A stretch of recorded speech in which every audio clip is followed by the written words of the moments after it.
Hello students, मैं हूं doctor Manoj Pahuja, आपका मेडिकल एंट्री टेस्ट इंस्ट्रक्टर। आइए आज का क्वेश्चन क्रैक कर लेते हैं। Cell aggregate plan is found in, कुछ ऑप्शंस दिए गए हैं, कुछ फाइलम के नाम दिए गए हैं और पूछा यह गया है कि सेल एग्रीगेट प्लान किस में पाया जाता है। अब बहुत सारे स्टूडेंट इस सवाल में ट्रैप हो जाएंगे, कंफ्यूज हो जाएंगे और गलत आंसर मार्क कर सकते हैं। है सवाल बहुत ही आसान, इतना कोई मुश्किल नहीं है, लेकिन प्रॉब्लम ये है कि स्टूडेंट ये चाहता है कि जो वर्ड्स, जो अल्फाज उसकी बुक में यूज़ हुए हैं, एग्जामिनर भी उन्हीं अल्फाज की मदद से सवाल बनाए, लेकिन ऐसा होता नहीं है। जो एग्जामिनर की डायरेक्शन है वो डिफरेंट है आपकी डायरेक्शन से। आप चाहते हैं सवाल इजी बने, एग्जामिनर चाहता है सवाल कॉन्सेप्चुअल बने।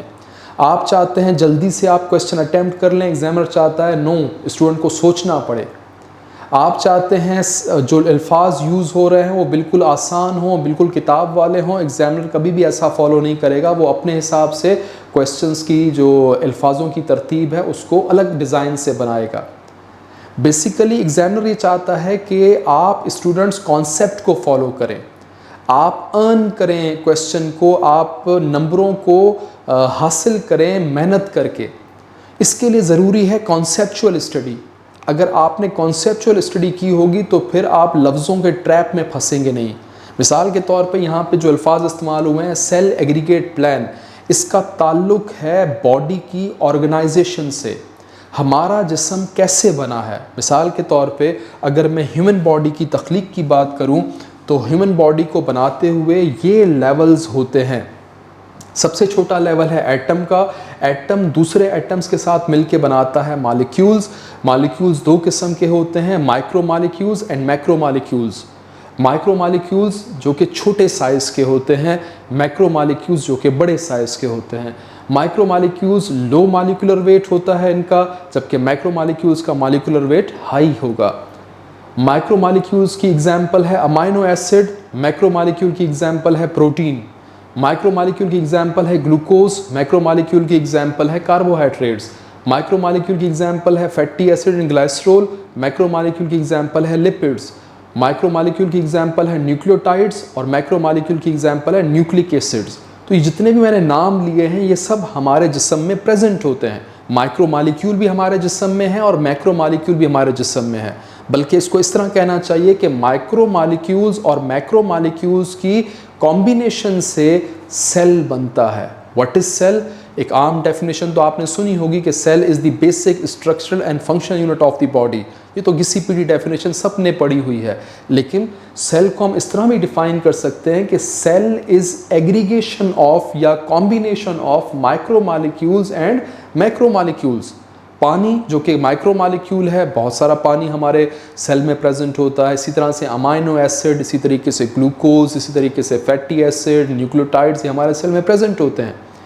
और अगर आप मैक्रो मॉलिक्यूल्स की बात करें तो protein, carbohydrate, lipids, nucleic acids, enzymes, vitamin, ये सब भी चीज़ें हमारे सेल में प्रेजेंट होती हैं। तो इन चीज़ों की कॉम्बिनेशन से बनता है सेल। अब सेल बहुत सारे जो सिमिलर काम करते हैं, सिमिलर फंक्शन परफॉर्म करते हैं, उनकी एग्रीगेशन से बनता है tissue. Many cells having same function performing similar function, वो क्या बनाते हैं? टिश्यू। फिर टिश्यू की यूनियन से बनते हैं ऑर्गन्स, ऑर्गन्स की यूनियन से बनते हैं ऑर्गन सिस्टम, जैसे nervous system, endocrine system, digestive system, excretory system वगैरह। इसमें बहुत सारे ऑर्गन्स इन्वॉल्व होकर एक ख़ास पैटर्न पे ख़ास काम करने लगते हैं और फिर बनाते हैं ऑर्गन सिस्टम। जब बहुत सारे ऑर्गन सिस्टम हमारे बॉडी में प्रेजेंट हो जाएंगे तो फिर हमारी बॉडी बनती है, एक ऑर्गेनिज्म बनता है। तो ये जो एक तरतीब है ये हमारी बॉडी को बनाती है, एनिमल्स की बॉडी को बनाती है। अब हमारा जो सवाल है वो जुड़ा हुआ है सेल एग्रीगेशन प्लान से। उसको समझने के लिए आप स्टडी करेंगे classification of multi cellular animals, ऐसे एनिमल्स जिनके पास बहुत सारे सेल्स हैं। इन मल्टी सेलर एनिमल्स को हम कैटेगराइज कर सकते हैं दो सब किंगडम्स में, सब किंगडम पैराजोआ एंड सब किंगडम मेटाजोआ। सब किंगडम पैराजोआ में मल्टी सेलर एनिमल्स मौजूद हैं, लेकिन सेल्स ज़्यादा होने के बावजूद भी वो सेल्स ऑर्गेनाइज नहीं है in the form of tissues, यानी कि पैराजोआ में टिश्यूज़ नहीं बनते। सेल्स हैं, बहुत बड़ी तादाद में हैं, लेकिन एबिलिटी नहीं है आपस में ऑर्गेनाइज होकर टिश्यू बनाने की। सो सेल्स तो बहुत हैं, बट टिश्यू फॉर्मेशन की एबिलिटी जिसमें ना हो वो है सब किंगडम पैराजोआ। इसका मतलब ये है कि सिर्फ सेल्स ने ही किरदार निभाना है, टिश्यूज़ नहीं बन रहे हैं, तो जो किरदार टिश्यू निभाते हैं वो किरदार निभाना होगा सेल्स को। वो उतना अच्छा किरदार तो नहीं निभा पाएंगे, लेकिन कुछ हद तक तो उन्होंने सर्वाइव करना है। इसलिए सेल्स एग्रीगेट हो जाते हैं, आपस में इकट्ठे हो जाते हैं और बनाते हैं एक प्लान ताकि बॉडी को जिंदा रखा जा सके। इसे हम कहते हैं सेल एग्रीगेट प्लान, जो पाया जाता है सब किंगडम पैराजोआ के जानवरों में। और याद रखिएगा, इसकी सबसे बड़ी एग्जाम्पल है फाइलम पोरीफेरा या स्पंजेस। एक फाइलम आपने याद रखना है सब किंगडम पैराजोआ में, फाइलम पोरीफेरा या स्पंजेस। इनमें सेल्स ज़्यादा होते हैं लेकिन टिश्यू बनाने की एबिलिटी नहीं होती, तो फिर जो किरदार निभाना है वो सेल्स नहीं निभाना है, इसलिए वो सेल एग्रीगेट प्लान बनाते हैं। हमें अपने क्वेश्चन का आंसर मिल रहा है। सेल एग्रीगेट प्लान किस में प्रेजेंट होता है? स्पंजेस में। अगर स्पंजेस का ऑप्शन ना मिले तो फाइलम पोरीफेरा, और अगर ये ऑप्शन ना मिले तो सब किंगडम पैराजोआ। यहाँ एक और पॉइंट आपने याद रखना है कि जो सब किंगडम पैराजोआ के ऑर्गेनिजम्स हैं, इनमें बॉडी की कोई सिमेट्री नहीं होती। ये एसिमेट्रिकल एनिमल्स होते हैं, ना इनमें रेडियल सिमेट्री पाई जाती है, ना इनमें बायलैटरल सिमेट्री पाई जाती है। और वजह बड़ी सिंपल है, वजह ये है कि इनमें सेल्स टिश्यूज़ नहीं बना रहे, सेल्स की तरतीब नहीं है, इसलिए टिश्यू नहीं बन रहे। जब टिश्यू बनेगा तब तरतीब आएगी।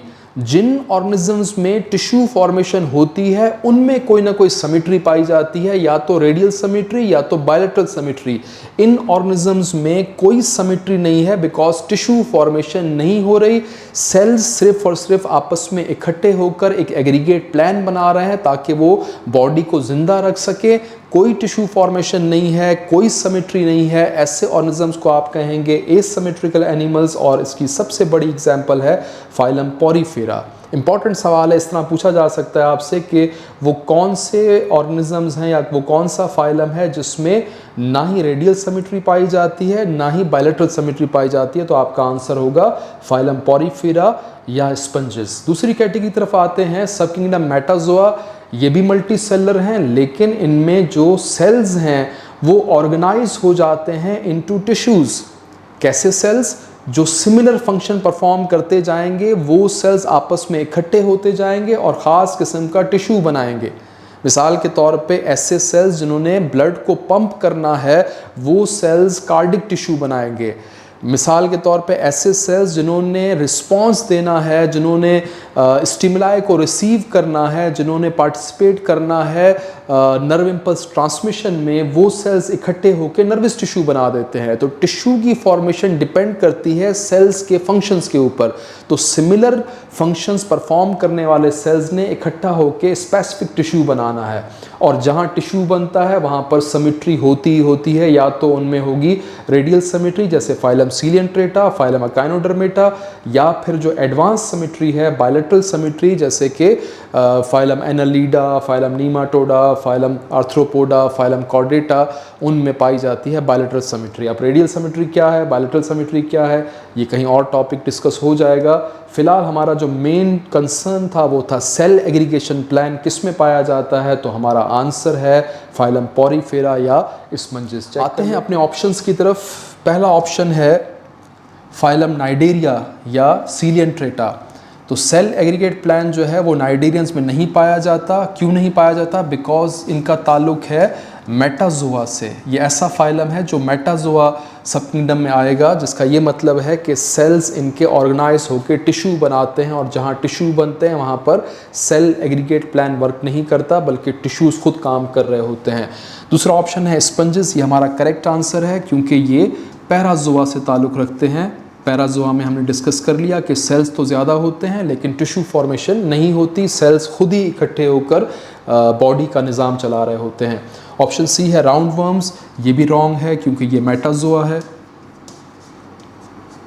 और ऑप्शन डी है फ्लैट वर्म्स या फाइलम प्लेटीहेलमिन्थस। ये भी रॉन्ग है क्योंकि ये मेटाजोआ से ताल्लुक़ रखते हैं। तो हमारा करेक्ट आंसर हमें मिल चुका है, हमने क्वेश्चन क्रैक कर लिया है। ऑप्शन बी हमारा करेक्ट आंसर है, नोट कर लीजिएगा।